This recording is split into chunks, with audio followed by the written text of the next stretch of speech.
Oh my God, son, why you? She ironed her uniform the night before. That is the detail that stays with you when you learn this story. The detail that won't leave no matter how many times you try to set it down and walk away. Every night, for 25 years, Gloria Mae Hutchins laid out her scrubs on the chair beside her bedroom door, pressed and ready, so that when the alarm went off at 4:30 in the morning, she would not waste a single minute. That was how she lived, without waste, without excess, without a moment spent on herself that could have been spent on the one reason she kept getting up in the dark: her son, the child she had raised alone from the day he was born, the child she had poured every dollar and every hour and every ounce of her physical strength into for 2.5 decades. And on the morning of March 14th, 2019, while that ironed uniform was still hanging on that chair, 6 federal agents knocked on the front door of her home in South Memphis, Tennessee, and everything she had built, everything she believed was real, turned to dust in a single morning. Some people, when they hear this story for the first time, say the word that comes to mind is betrayal. Others say devastation. But the people who were actually present, the ones who sat in that kitchen on Clearwater Avenue and watched Gloria Mae Hutchins absorb what she was being told, use a different word entirely. They use the word stillness. They say she went completely still. Not the stillness of shock exactly, more like the stillness of a person whose internal architecture is being quietly dismantled, beam by beam, while she holds the outer walls up through sheer force of a will that has been trained over 25 years to hold things together no matter the cost. That is the image that stays. A woman who has spent her entire adult life holding things together, sitting perfectly still at her kitchen table, while the last thing she was holding falls apart in real time. This is not a story about a crime in any simple sense. What happened to Gloria Mae Hutchins cannot be understood through the lens of a police report or a federal case number alone, because the crime was not committed in a single act on a single day. It was committed in increments, over years, by the one person in the world she had absolutely no defenses against: her son. And before we tell you what he did, we need to tell you who she was, because that is the only way this story means anything at all. That is the only way you can sit with the full weight of it and understand why, when she finally learned the truth, it was not the money or the mortgage or the credit cards that broke something inside her. It was something older than all of that, something that doesn't appear on any criminal charging document, something that lives in the space between a mother and the child she gave everything to raise. Before we dive deeper, let us know in the comments where you're watching from. We'd love to hear from you.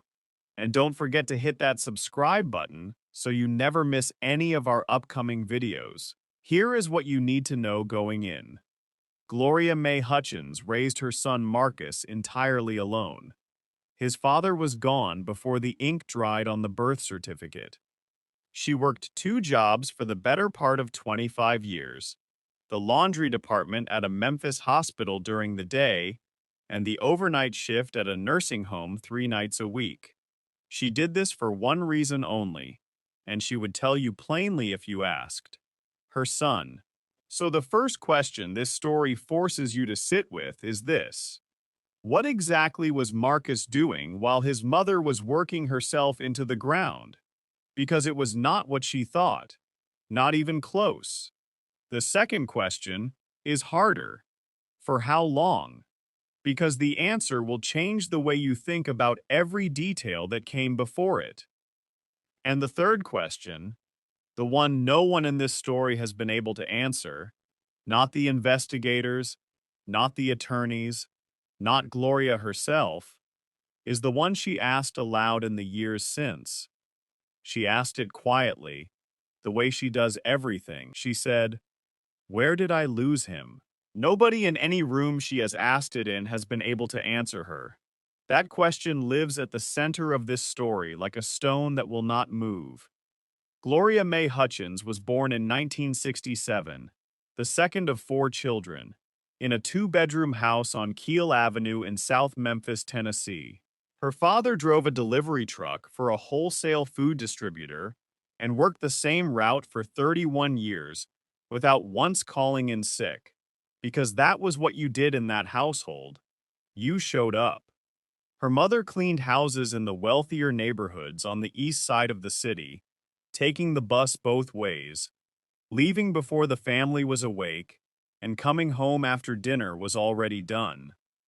The family was not poor in the way that makes news. They were poor in the quiet, grinding way.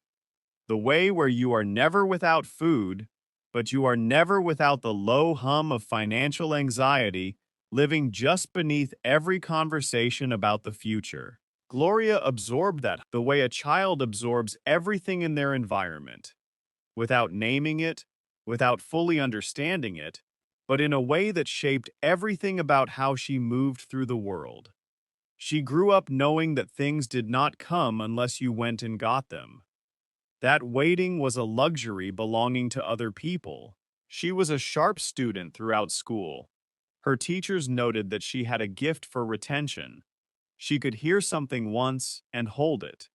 She also had a quality her fifth grade teacher described as a quiet kind of persistence, which is a gentle way of saying that Gloria Mae Hutchins, even at 10 years old, did not quit. She graduated from Whitehaven High School in 1985 and enrolled at Southwest Tennessee Community College, where she earned a certificate in medical records administration. She had a plan. It was not a grand plan. She was not dreaming of anything spectacular. She was building towards something solid, something hers, a job with benefits, a small home of her own, a life that was organized and entirely under her control. She was 27 years old when that plan encountered Raymond Hutchins at a birthday party in the summer of 1993, and the plan changed. Raymond Hutchins was the kind of man who fills a room in a way that has nothing to do with physical size. He was not especially tall, or especially wealthy, or especially accomplished in any measurable sense. What he was charming, with the particular quality of charm that doesn't announce itself, but sneaks up on you, that makes you feel interesting and seen, that makes every conversation feel like you are the only person worth talking to. Gloria has said, in the years since, that she knew better, that something registered as restless in him, something moving just beneath all that warmth. But she was 27 and alone, and the warmth was real, whatever else was underneath it. They dated for about 8 months. She got pregnant, she told him, and Raymond Hutchins, within a week of being told, had relocated to Atlanta, Georgia, where, as it turned out, he had another woman and a son already 2 years old. Gloria was 27, completely alone, 3 months pregnant, with no plan that accounted for any of this. And she sat in her apartment off Winchester Road on a Tuesday night in February of 1994 and made a decision. She was going to do this. However hard it got, she was going to do this. The people who knew Gloria at that time say she never seemed paralyzed by Raymond's departure. What she displayed in the weeks after he left was not performed bravery, but something quieter, a settling, like a person who has been bracing for something difficult, and, now that the difficult thing has actually arrived, can stop bracing and start moving. She called her mother. She called her employer. She sorted out her insurance. She found a neighbor, a retired woman named Miss Evelyn, who had raised 6 children of her own, who agreed to watch the baby for $20 a day when the time came. She did not call Raymond again. Not that week, not in the months that followed, not through the years of single parenthood that were coming. She had taken account of what she had and what she didn't, and Raymond Hutchins had been filed cleanly in the column of what she didn't. She moved forward.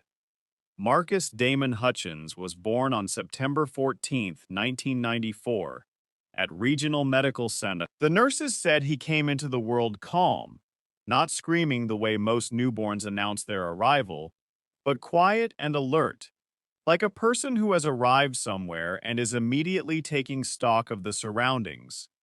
Gloria was alone in that hospital room when he was born. Her mother had missed a bus connection. Her sister was working. It was just Gloria and the nurses, and this new quiet child. She named him after her grandfather, a man who had worked 40 years in a Chicago factory and never missed a shift, because she thought that kind of steadiness ought to be the first thing a person is given. His name. She held him that night in a hospital room in South Memphis and looked at him for a long time. What she has said is that she was not afraid, that the fear she had expected to feel was not there. What was there instead was something close to clarity, a precise understanding of exactly what the next 20 years of her life were going to require, and a willingness, complete and without reservation, to give it. As a baby, Marcus was easy. As a toddler, he was curious and social and laughed at things in a way that could stop a room. Miss Evelyn called him her little professor because of the way he would study something before touching it, holding it at a distance first, examining it from every angle. His kindergarten teacher wrote in his year-end report that Marcus Hutchins was one of the most socially perceptive children she had taught.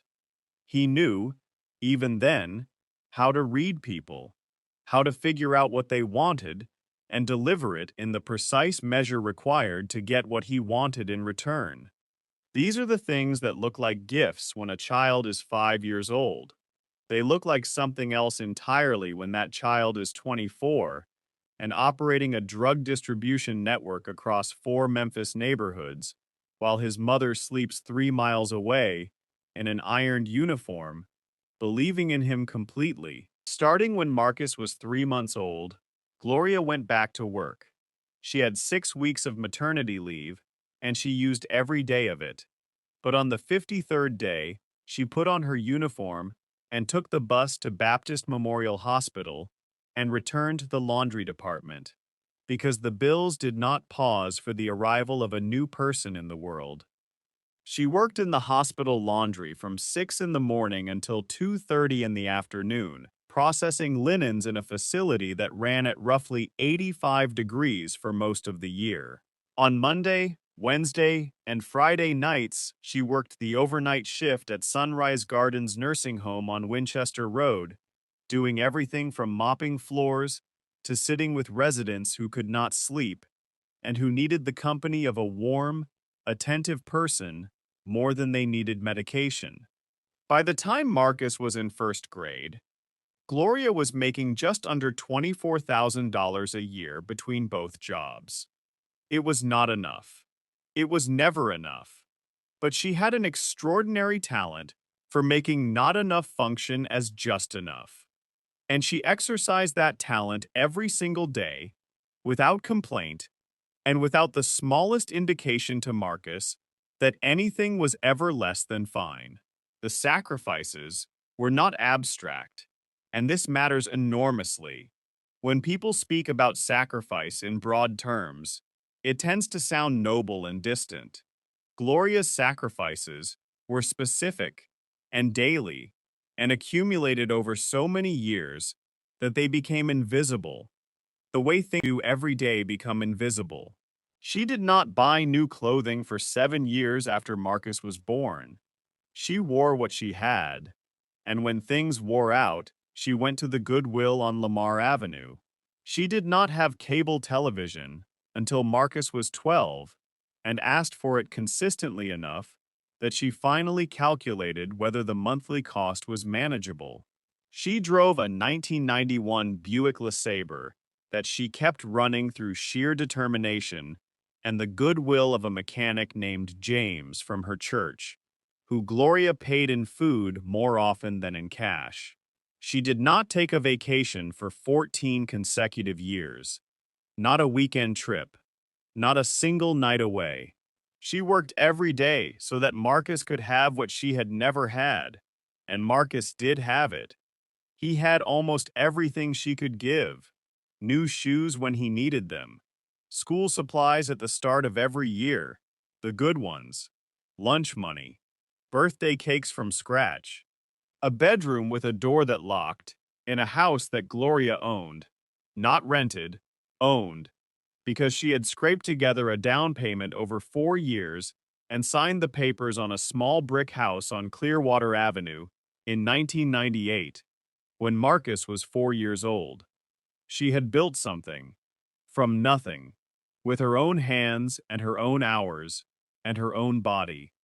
And she built it entirely for him. Marcus was a strong student through middle school.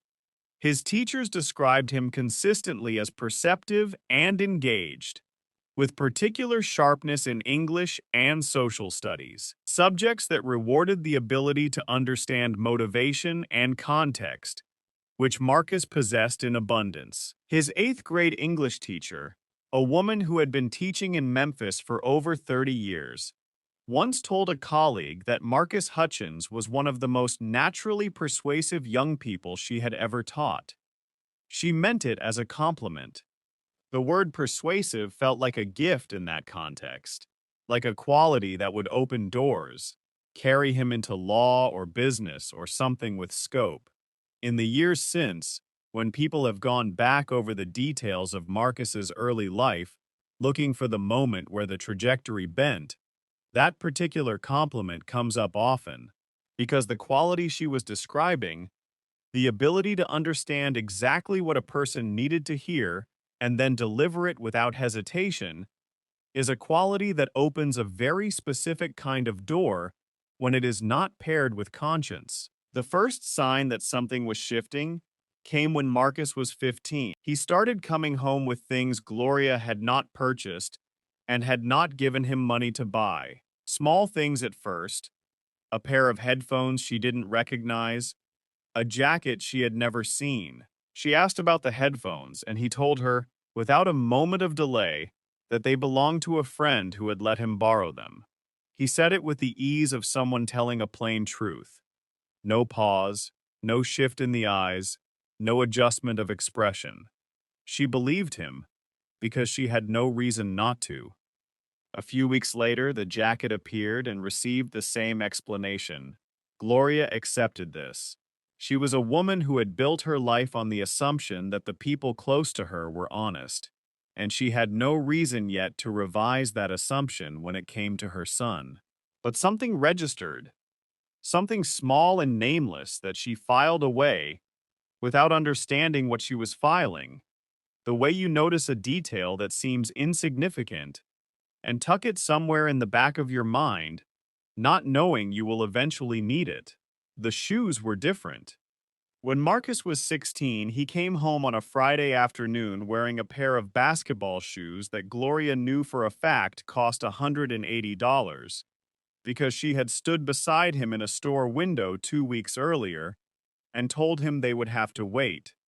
She had said it gently, the way she said everything, not with apology or guilt, but with the calm clarity of a woman who had been managing a budget for 16 years and who had long since stopped treating financial limitation as a source of shame.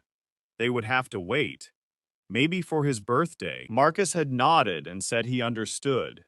Now he was standing in her kitchen in those shoes. He said a friend had given them to him because the friend's feet had grown. He said it without blinking. Gloria stood in her own kitchen and looked at her son's feet and felt something she could not yet name. She wanted to believe him so badly that she did. That is not stupidity. That is not negligence. That is love doing what love has always done, making the alternative too painful to consider, and so declining to consider it. Marcus Hutchins graduated from Whitehaven High School in June of 2012.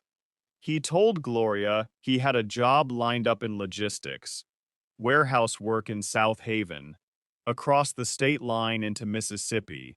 He gave her the name of the company, the name of the supervisor, the starting pay. He told her he was going to take care of things now, that she had done enough, that it was his turn. Gloria held him and cried in the quiet way she cried everything, and she believed every word, because he had given her every reason to believe him, and she was 50 years old and tired in her bones, and the idea of her son carrying some of the weight was the thing she had been working toward for 25 years. She allowed herself to feel, for the first time in a long time, something approaching relief. And Marcus walked out of that kitchen and into a life that bore no relationship whatsoever to the one he had described to her. Let us be precise about what Marcus Hutchins was actually doing in the summer of 2012, because precision is the only thing that does justice to the full scope of what followed. He was not working at a warehouse in South Haven. He was running deliveries for a man in his neighborhood known as Polo, a mid-level drug distributor operating across the southern neighborhoods of Memphis with a network that was small but functional and consistently profitable. These were not deliveries that Marcus stumbled into unknowingly. He was not recruited under false pretenses or deceived into anything. He was 18 years old, and he made a choice, with a full understanding of what the choice was, because the money was real and immediate, and it dwarfed anything he could have made legally at 18 in South Memphis. The deliveries paid $200 a week to start. By the fall of 2012, he was making closer to $800 a week in cash. Gloria believed he was stocking shelves in South Haven. He was driving routes through Whitehaven and Orange Mound and Westwood with a phone she had never seen, carrying money she would never know existed. Within 18 months, Marcus had done something that people later involved in the federal case described as unusual. He had gone from errand runner to strategist. He had watched Polo's operation with the same observational precision that his kindergarten teacher had noticed in a 5-year-old boy holding a toy at arm's length and studying it from every angle before touching it. He had identified the inefficiencies. He had developed ideas about improving the margins, reducing the exposure, expanding the geographic reach. He brought those ideas to Polo, and Polo recognized what he was looking at and gave Marcus the room to implement them. By the time Marcus was 19, he was running a small crew of his own, 3 people, 4 neighborhoods, and generating income that placed him, in raw cash terms, above the median household income of his entire zip code. He was 19 years old. His mother was still working double shifts 3 miles away and telling people at church that her son was doing well in logistics. Here is how Marcus managed the double life, because this detail is not incidental. It is central to understanding what kind of person we are talking about. He kept 2 phones. One was the basic Android device he left on the kitchen counter when he was home. Visible, available, ordinary. The other was a prepaid burner replaced every 60 days. Never brought into the house on Clearwater Avenue. He kept his street clothes at a storage unit on Airways Boulevard, about 4 miles from the house, so that he was never arriving home in anything that didn't match the life Gloria knew about. At home, he dressed simply. He helped with groceries when he was around. He took out the trash without being asked. He came to church with Gloria on Christmas and Easter, greeting her friends warmly, conducting himself with precisely the manners she had spent years instilling in him. He called her every day he wasn't home, sometimes twice. He asked about her day. He asked about Miss Evelyn. He was attentive and present in the specific way that made Gloria feel, every time she hung up the phone, that she had done something right. The people who knew Marcus from outside, from the life his mother didn't know existed, have said since that he was one of the most compartmentalized human beings they had ever encountered. He didn't seem conflicted. He didn't carry guilt as a visible weight. He seemed like a man who had decided that certain things existed in separate containers and that the containers would never be required to touch. The drug operation was not the worst of it. This is the part that lands hardest when people hear this story for the first time, because the years of distribution and deliveries and cash, that was not, ultimately, the thing that destroyed Gloria Hutchins's life in its most permanent form. What destroyed her life was something colder, something that required a level of calculation that goes beyond ordinary street-level crime and into territory that most people, hearing it, cannot initially process because it requires you to believe something about a person that contradicts everything instinct tells you about what a son is capable of doing to his mother. Sometime in early 2015, when Marcus was 20 years old, he began using his mother's identity, her full legal name, her social security number, her date of birth, her address, the house on Clearwater Avenue she had been paying the mortgage on since 1998. He opened credit cards in her name online, having the cards sent to addresses that were not her home. He took out a personal loan using her credit history, which was, because Gloria paid every bill she ever had on time, genuinely strong. He applied for a home equity loan against the property at Clearwater Avenue, a second mortgage, against a house that by 2015 was less than 3 years from being paid off entirely, and received $60,000. Gloria had no idea the second mortgage existed, because Marcus intercepted the relevant mail on the days he was home, and the correspondence was routed to other addresses on the days he was not. He had thought through every angle. He had covered every opening. The savings account is the detail that people find most difficult to absorb. Gloria had opened it when Marcus was 7 years old, 2001, the year he started second grade. She called it privately, without telling anyone, her Marcus money, not a formal college fund, because those mechanisms were outside the budget she was working within, but money she thought of as his, built in increments over 18 years. $20 here, $50 there, occasionally $100 when a shift differential came through. By 2017, that account had grown to a balance of just over $58,000. $58,000 that Gloria Mae Hutchins had deposited in small, patient, consistent amounts over 2 decades, during which she wore the same work shoes until they fell apart and ate dinner at home every night because restaurants cost money that belonged in that account. Marcus found the account.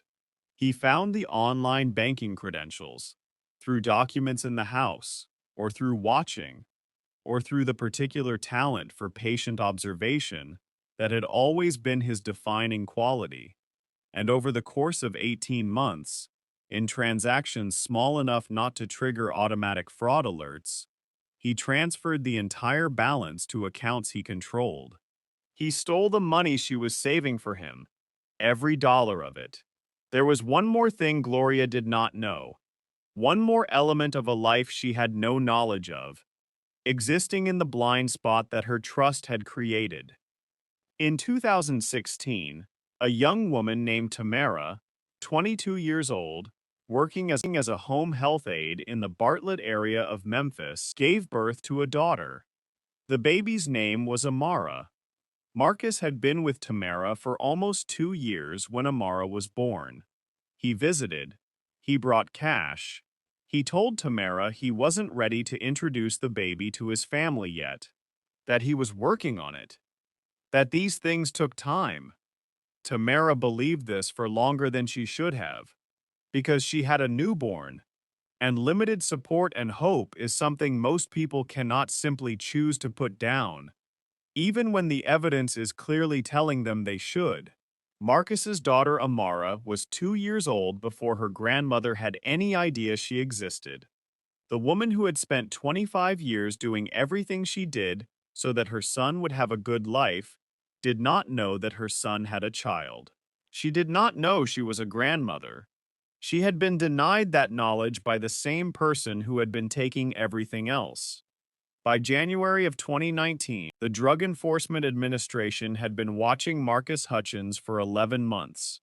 The case had developed through a combination of informant intelligence, financial pattern analysis, and electronic surveillance accumulating since February of 2018, when a separate investigation into a larger Memphis distribution network produced information pointing toward Marcus as an independently operating mid-level supplier with his own crew and his own territory. The financial crimes component, the identity fraud, the fraudulent mortgage, the stolen savings, emerged later through a referral from the U.S. Attorney's Financial Crimes Unit, after investigators noticed a pattern of transactions connected to a property address that appeared in Marcus's network records. They had been moving carefully and methodically.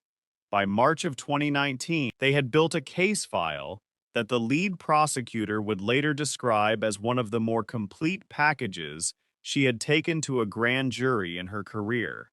The warrant was issued, the date was set, and on the morning of March 14, 2019, while Gloria Mae Hutchins stood in her kitchen in her iron scrubs with a cup of coffee at 6:47 in the morning, getting ready for the shift she was already slightly late for, 6 federal agents knocked on the front door of her home. Gloria answered the door because that was what she did. She answered her door in the morning. There was nothing in 25 years of living on Clearwater Avenue that had given her any reason to feel afraid to answer her own front door. She opened it to 6 people she had never seen before. They showed her credentials. They handed her a document with her address at the top and her son's full name on the second line. She took the document. She read it. She stepped back and let them in, because she had done nothing wrong, and she understood, even in the first moments of that morning, that the only way through whatever this was to stand completely still and let it move around her. She sat on her couch. She waited. She let them search. The agents who were present that morning, when asked about Gloria Hutchins in the years since, used the same word repeatedly: still. They say she was completely and entirely still. The search took 3 hours and 12 minutes. In Marcus's room, the room she had kept for him even through the stretches when he wasn't staying there regularly, because a mother keeps a room, because that is what a room means, agents found a box on the top shelf of the closet, behind folded winter blankets. Inside the box were financial documents, loan agreements, credit card statements, correspondence from a mortgage servicer, all of it connected to Gloria's name and social security number, all of it carrying her home address, none of it signed by her hand. In the kitchen, in a cavity cut into the back of the cabinet under the sink, a modification made carefully and recently, a modification Gloria had not known existed in her own kitchen. Agents found a small waterproof case. Inside the case were approximately $12,000 in cash and a USB drive. The cash was bundled in rubber bands. The drive contained a spreadsheet. The agents photographed everything in place before removing it, following protocol, and said nothing to Gloria about its specific contents. She sat on her couch with her hands in her lap, looking straight ahead. Outside on Clearwater Avenue, a neighbor's porch light had come on. A dog was still barking somewhere down the street. The world continued. At 9:30 that morning, 2 agents sat down with Gloria at her kitchen table. They were not hostile. They were careful and respectful in the specific way that federal agents are sometimes trained to be with witnesses rather than suspects, because at that moment, they did not believe Gloria Hutchins was a suspect. They asked about the second mortgage on the property, She told them she had no idea what they were talking about. They showed her the document. She looked at her name, at her signature, or the thing that had been made to appear as her signature, for a long time. Her hands were shaking by then. The first time her body had betrayed anything, she told them she had never signed that document. They asked about credit cards in her name at addresses she had never heard of. She told them she had never opened those accounts. They asked about Marcus, what he did for work, where he lived when he wasn't at the house, how often she saw him.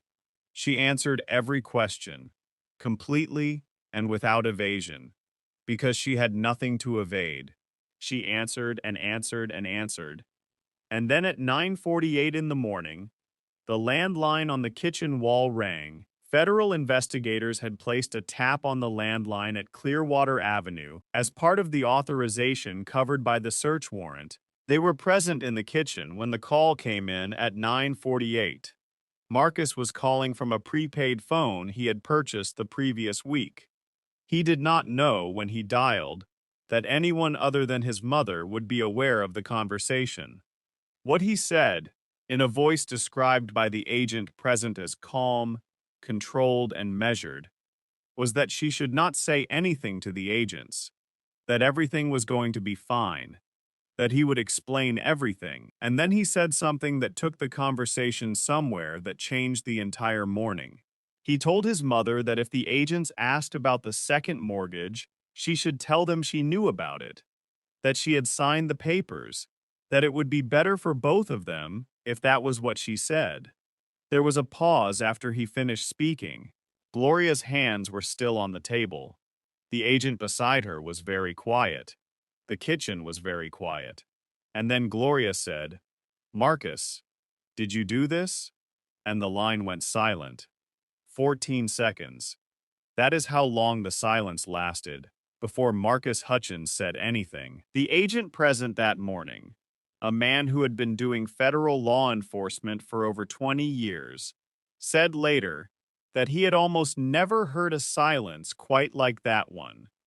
14 seconds between a question and whatever was going to follow it, in a kitchen on Clearwater Avenue, while a woman waited to find out whether the life she had built was real. Marcus's response, when it came, was not a confession. It was not an apology. It was a redirection. He told his mother he needed her to trust him, that he had been handling things for years, that she didn't need to worry, that he just needed her to say she knew about the mortgage. Gloria said nothing after that. She set the phone receiver down on the table without hanging it up. The call was still open. She set it down and sat there for one moment. Then she stood up, turned to the agent beside her and said, "I think I need a lawyer." She said it clearly and calmly. She said it the way you say something when you have just understood, in the most comprehensive and irreversible way, exactly where you are. Marcus Hutchins was apprehended at 4:17 in the afternoon on March 14, 2019, at an extended stay hotel on Poplar Avenue in Midtown Memphis, room 214. He had been there since approximately 8 in the morning after receiving a call from someone in his network who had driven past Clearwater Avenue and seen the federal vehicles. He had not fled. This detail matters. He had not packed a bag or made any move toward a state line. He had not attempted to liquidate anything or access funds. He had checked himself into a hotel room and waited, either because he calculated that staying local would signal cooperation and give him a strategic advantage, or because some part of him had reached the limit of what it could sustain. When agents identified themselves at the door of room 214, Marcus Hutchins looked at them and said, "I've been waiting for you." The agents took him into custody. They processed him and transported him to the federal building, and the machinery of consequence, once started, began moving in a direction that was going to be very difficult to slow down. Within 48 hours, the investigation had expanded in every direction simultaneously. DEA agents were executing additional search warrants at 3 locations connected to Marcus's distribution network. Financial crimes investigators were building the identity fraud case, which by that point involved Gloria's name on 11 separate financial accounts she had never opened, spread across 5 different financial institutions. Prosecutors from the U.S. Attorney's Office were working through the USB drive, which contained a spreadsheet functioning as a meticulous accounting of Marcus's drug distribution revenue going back 4 years. And a separate thread of the investigation had located Tamara, which opened an entirely new human dimension of the case. When investigators showed Tamara a photograph of Marcus and asked if she knew him, she studied it for a long moment. Then she said quietly, "What did he do?" 3 weeks after the arrest, the U.S. Attorney's Office notified Gloria's attorney that she was under investigation as a potential co-conspirator in the financial fraud case, reviewing whether Gloria had knowingly allowed her son to use her personal information as infrastructure for his crimes. In practical terms, the distinction between a notice of investigation and an active prosecution barely mattered to the daily reality of Gloria's life. Her bank account was frozen. She was placed on administrative leave from the nursing home because the facility's licensing terms required employees to self-report pending federal investigations. She lost her income overnight. She was 52 years old. She had worked double shifts for 25 years.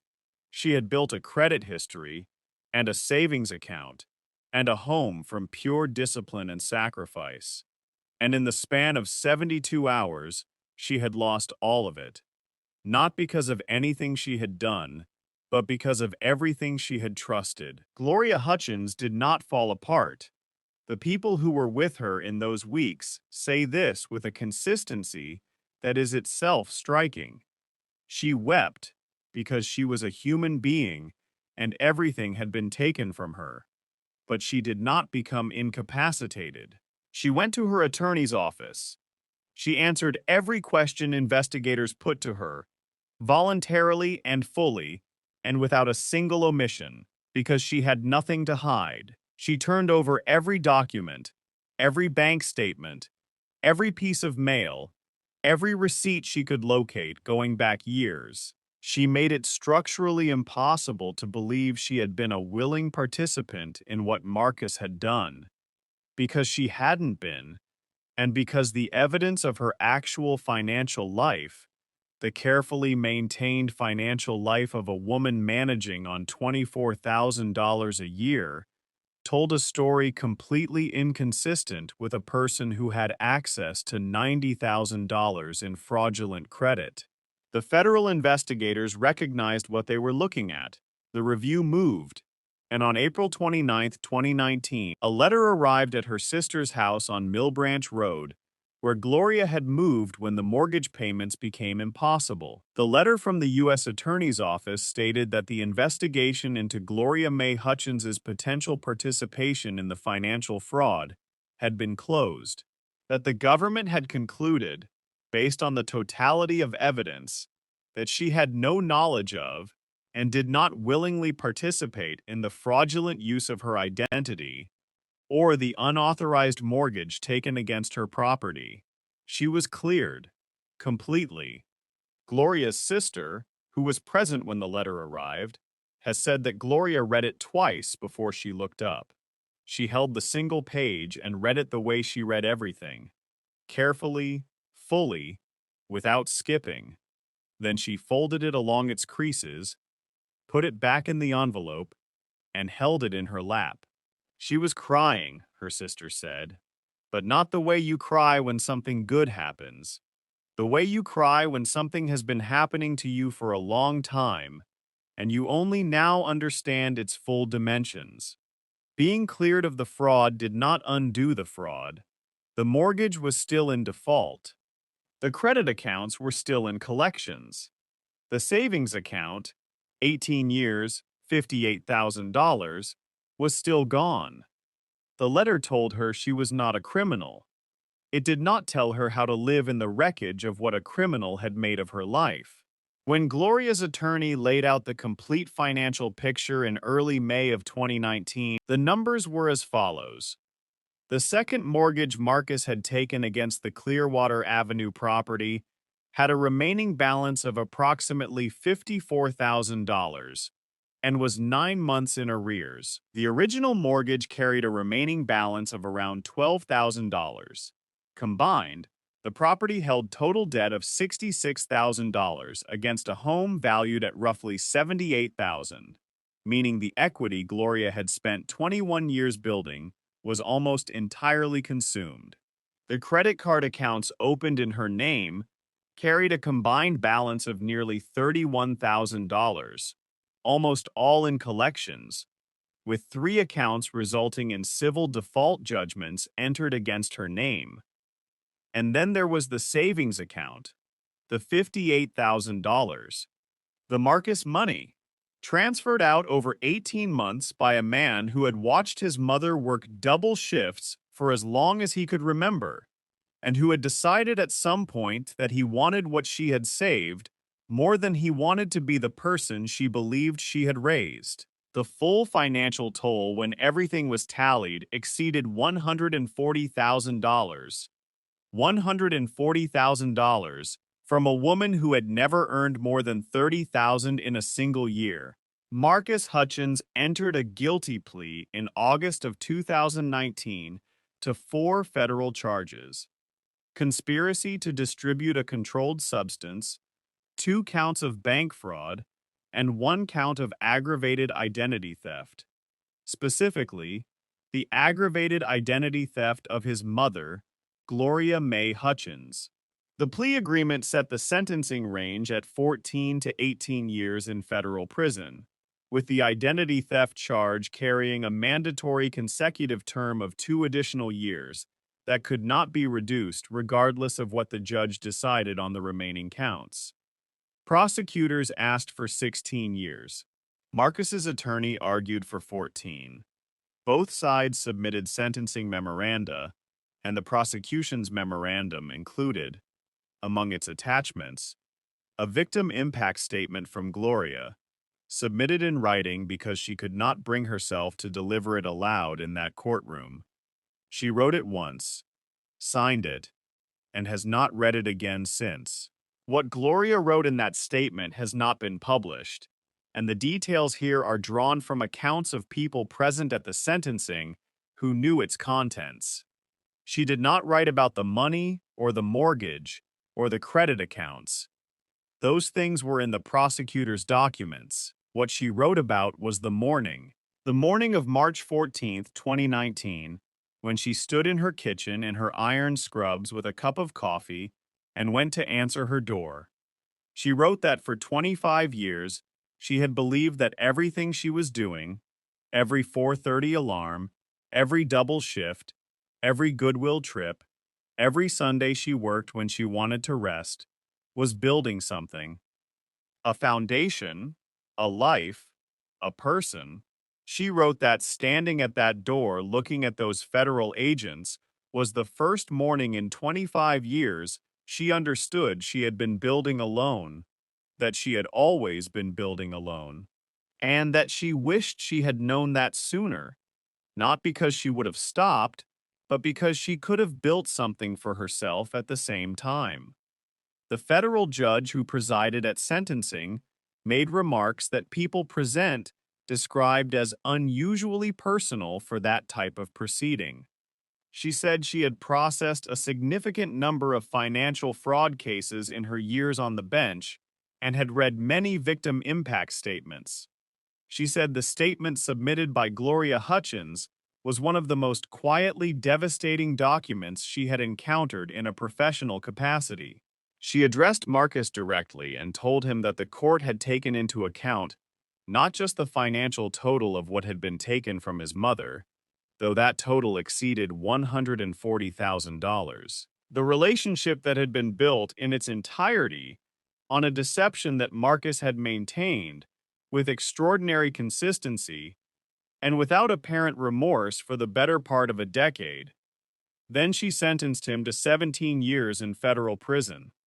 Marcus Hutchins was 25 years old. His mother was in the gallery.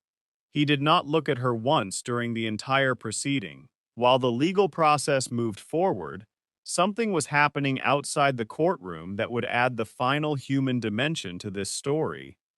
Tamara had been cooperating with federal investigators since the week of Marcus's arrest, providing phone records, photographs, financial transactions she had witnessed, and correspondence. She cooperated the way a person cooperates when they have been systematically lied to for 3 years and have finally arrived at a place where protecting the person who lied is no longer something they are willing to do. In July of 2019, she did something that had nothing to do with the federal case. She called Gloria's attorney directly. She said she had a daughter who was almost 3 years old and that the little girl's grandmother did not know she existed. She said she thought that was wrong, that whatever Marcus had done, Amara deserved to know her grandmother. She asked if someone could tell Gloria. She asked for nothing else. She just thought it was the right thing to do. And it was. Gloria Hutchins met her granddaughter for the first time on August 17, 2019, in a park in the Bartlett area of Memphis. Amara was 2 years and 11 months old. She had her father's eyes, that dark, observant quality that Marcus had always carried. She also had her mother's carefulness, a watchfulness in how she took in new situations. Gloria brought a stuffed elephant to the park because she didn't know what else to bring. She held it out toward the little girl and waited. Tamara said later that Gloria cried when Amara took the elephant and held it. Not loudly, not dramatically. Gloria cried the way she did everything, quietly, with her face slightly turned, not asking anyone to notice or respond. She held Amara in that park for a long time. The conversation stopped. The whole afternoon stopped. There was just a woman on a bench holding a child she had not known existed 6 months earlier, and the world had the grace to leave them alone for a little while. Gloria Hutchins lost her home on Clearwater Avenue on March 4, 2020, almost exactly 1 year after the agents had knocked on her door. The mortgage servicer had begun formal foreclosure proceedings in June of 2019. Her attorney had explored every mechanism available: loan modifications, hardship applications, civil recovery motions. None of it was sufficient to overcome the practical reality of 9 months of arrears on a fraudulent second mortgage, combined with her legal defense costs and the months of lost income during her administrative leave. The house she had purchased in 1998, the house where she had raised her son, the house with the brick front and the oak tree on the left side of the yard, and the kitchen where she had stood at 4:30 every morning for over 20 years, and made coffee and prepared herself for another day of building. She packed what she could fit into a rented storage unit and moved into a room in her sister's house on Mill Branch Road. She was 52 years old. She did not have a car. The Buick had finally surrendered in February. She did not have savings. She did not have her home. She had a room in her sister's house, a storage unit, and the particular bedrock quality that 25 years of hard living had left in her: a refusal, stubborn and apparently ineradicable, to stop. 6 months after her administrative leave ended, Gloria went back to work. Not at the nursing home on Winchester Road, which had filled her position during her absence. At a different care facility on the east side of Memphis, where she applied, was hired, and started over. She took the bus because there was no car. She wore the same scrubs because that was what she had. She started again from nearly nothing, the way that certain kinds of people are built to start again. Not by telling themselves it is fine, because it is not fine, but by getting up in the morning and doing the next thing, because that is the only direction available, and standing still has never been something she was capable of choosing. By the fall of 2019, she was seeing Amara twice a month, taking the bus to Bartlett on Saturdays, spending the afternoon with a little girl who called her, by the end of that year, Grandma Glow. Tamara and Amara moved to Nashville in 2021, and the visits became less frequent. But they continued, because Gloria had decided that Amara was not collateral damage in her father's choices, that a child does not inherit responsibility for what a parent has done, and that whatever had happened on Clearwater Avenue, this little girl was going to know her grandmother. She was going to know that somewhere in the world, there was a woman who showed up for her. Gloria shows up. In the spring of 2022, Gloria received a letter from a federal correctional institution. It was the first time Marcus had contacted her since the sentencing in October of 2019. 2.5 years of silence on his side of the wall, broken by 4 pages of handwriting on prison-issue paper. Gloria's sister watched her set it on the kitchen table without opening it. It sat there for 11 days. She would walk past it, sometimes stop and look at it, then continue. On the 12th day, she sat down at the kitchen table in the morning with her coffee and opened it. She read it slowly, turning each page face down when she finished it, keeping them in order. When she finished the final page, she sat for a long moment. Then she folded the letter back along its original creases and put it in the envelope, and placed the envelope in a drawer. She did not tell her sister what it said, not that morning. What she has shared since, with the few people closest to her, is this. He apologized. The letter was specific. He named each thing he had done, in order, and said he was sorry for each one. He wrote about the savings account. He wrote about the shoes, the $180 basketball shoes, when she had stood beside him at the store window 2 weeks earlier, and told him gently they would have to wait. He named that. He said he was sorry for that specific one. The way you name a thing when you are trying to make sure the person you are speaking to knows you understand what you actually did. Gloria has said she believes the apology is genuine. She has also said that a genuine apology does not unlose a house or untransfer $58,000 or give back a morning that ended the world she had built. She has said, I believe him, and it changes nothing, is nothing, and both of those things are equally true at the same time. This is the place in the story where people want a clean answer. Human beings are built for resolution, for the narrative to arc toward something that closes, that allows the grief to find a container.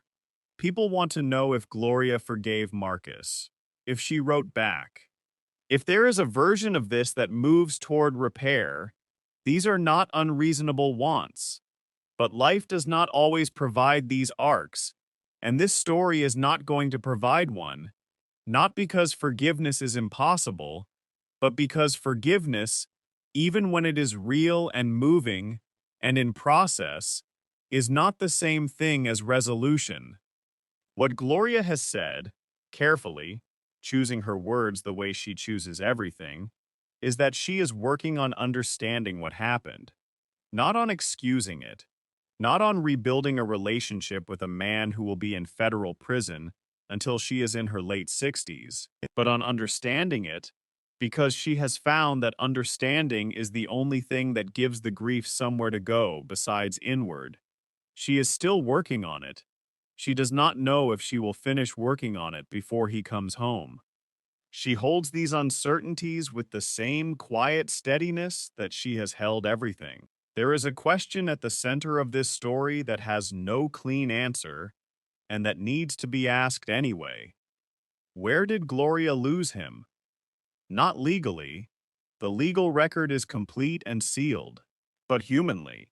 In the 25 years between the hospital room and the federal courtroom, in the space between a woman who loved completely and a man who took everything, where did the loss happen? Was it in the absences, the hours she was not home because she was working, so he would have what he needed? Was it in the proximity to choices that became available at 15, offering faster returns than anything patience and hard work could deliver on the timeline of South Memphis? Was it in Raymond Hutchins leaving before Marcus had a father to learn from or to be measured by? Was it in something that was always present in the boy who came into the world quietly watching and calculating, something that the wrong circumstances drew in the wrong direction? Nobody has been able to answer this. Gloria has not been able to answer it. The federal investigators don't answer it in their case files. The truth is probably that there is no single answer, that the loss happened across 100 small moments that none of the people involved could have identified at the time as moments where anything was being lost. Because loss of that kind is not an event, it is a process. And by the time you can see it clearly enough to name it, it has already finished happening. There is a particular kind of betrayal that only the people who love us most are positioned to commit. To love someone completely is to trust them with your defenses down. To believe at some foundational level that certain things are simply not possible from certain directions. Gloria did not fail to love Marcus carefully enough. She loved him with extraordinary care and extraordinary consistency, with a quality of daily commitment that most people are not capable of sustaining for 25 years. The love was not the failure. The love was the architecture that made what Marcus did possible, in the same way that a foundation is what makes it possible for someone to tear down the walls. You cannot tear down walls that have no foundation. Gloria gave Marcus a foundation, and he used it in ways she could never have fully protected against, because protecting against it would have required her to stop trusting her own son, and there is no version of the life she was trying to build that begins with that. This story is also a story about sacrifice and visibility. Gloria gave everything, and in giving everything, she also made herself invisible, not to the world, but to the specific logic of her son's choices. When you are the person working the double shift, you are not present for the hours you are absent. You are trusting that the space is being filled by the values you have tried to put in place. The discipline, the love embedded in every ironed uniform, and every birthday cake from scratch, and every pair of shoes that cost more than you can afford because you want him not to feel poor. You are trusting all of that to hold when you are not there. And most of the time, for most parents, it does hold. But sometimes, in ways that are not fully explainable even in retrospect, it doesn't. And the parent who gave everything is left in the wreckage of the life they built, trying to understand how the structure failed, while knowing, somewhere beneath the grief, that they did not build it wrong, that they could not have built it differently, that the building itself was not the problem. There is a photograph of Gloria Mae Hutchins standing in front of a small brick house on Clearwater Avenue in South Memphis. She is wearing light blue hospital scrubs, slightly faded. She is smiling. Not the wide, easy smile of someone who has never had to work for anything, but the tight, earned smile of someone who has been working for everything and who has, for the moment, captured in this photograph, allowed herself to feel the satisfaction of what has been built. Beside her stands a teenage boy, tall, good-looking, basketball shoes that are too clean for the neighborhood. He is not smiling. He is looking just past the camera, at something slightly left of the frame that we cannot see, something that is not the mother standing beside him. When you look at this photograph now, knowing what you want to go back into it. You want to say something to the woman with the tight, earned smile. You want to point at the boy looking past the camera and say, "Look at where his eyes are." But you can't do that. You can never do that. The photograph is only a photograph. The moment has already passed, and the woman has already turned from the camera and walked back inside the house, back to the double shifts, back to the ironed uniform, back to the life she was building for a person who was, even then, already looking somewhere else. Where are they now? Gloria Mae Hutchins is still in Memphis. She is still working. She takes the bus to a care facility on the east side of the city, where she does the work with the same consistency and the same dignity she has always brought to it. She sees Amara when she can, the little girl who appeared at the far end of the worst year of her life and became, without anyone planning it, one of the main reasons she kept getting up in the morning. Amara started school in 2022. She is a bright, watchful child who calls Gloria Grandma Glow, and who, according to Tamara, sometimes asks about her in the way that children ask about people who make them feel safe. Gloria is building again, slower now, and smaller, and with different materials. But she is building. That is the last thing worth saying about Gloria Mae Hutchins, and it is worth saying without embellishment. After 25 years, and $140,000, and a house, and a morning she did not ask for, she is still building.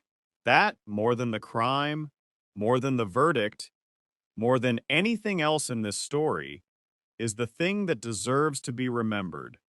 Marcus Damon Hutchins will be eligible for his first parole review in 2029. He will be 34 years old. Gloria will be 62. Neither has publicly stated what they expect that day to look like. There is a letter in a drawer in a room in South Memphis, 4 pages, handwritten, specific, an apology that names each thing in order, including the shoes. Gloria believes it is genuine, and she has also said, quietly and without accusation, simply as a statement of what she knows to be true, that believing it changes nothing about what happened, that the morning on Clearwater Avenue happened, that the house happened, that the savings account happened, that all of it happened, is documented and cannot be undone, and that she is, regardless, still here, still getting up before dawn, still ironing her uniform the night before, still building, with whatever is left, in whatever direction is still available to her. Some things cannot be undone, but some things can be built again. Maybe not in the same shape, maybe not in the same place, maybe not with the same person waiting at the end of the effort, but something. Gloria is building something, and that is what this story is about. Now, before we go, I want to hear from you, because this story leaves a question that does not have a clean answer, and I want to know where you land. Gloria believes the letter from prison was sincere. She believes the apology is real. After the mortgage and the savings account and the hidden daughter and the phone call where he asked her to lie to federal agents, she believes that what Marcus wrote in those 4 handwritten pages is genuine remorse. So here is what I am asking you. Does it matter if the remorse is real? If Marcus Hutchins is sitting in a federal correctional institution, genuinely reckoning with what he did to the woman who spent 25 years building him a life, does that change anything? About what he did? About what she lost? About what justice means in a situation like this one? Leave your answer in the comments. This community reads every single one. And before you go anywhere, before we dive deeper, let us know in the comments where you're watching from. We'd love to hear from you. And don't forget to hit that subscribe button so you never miss any of our upcoming videos. Because what is coming next on this channel is a story that begins in a small town in rural Ohio with a woman who spent 19 years married to a man who did not legally exist. That story is coming, and you need to be subscribed before it arrives.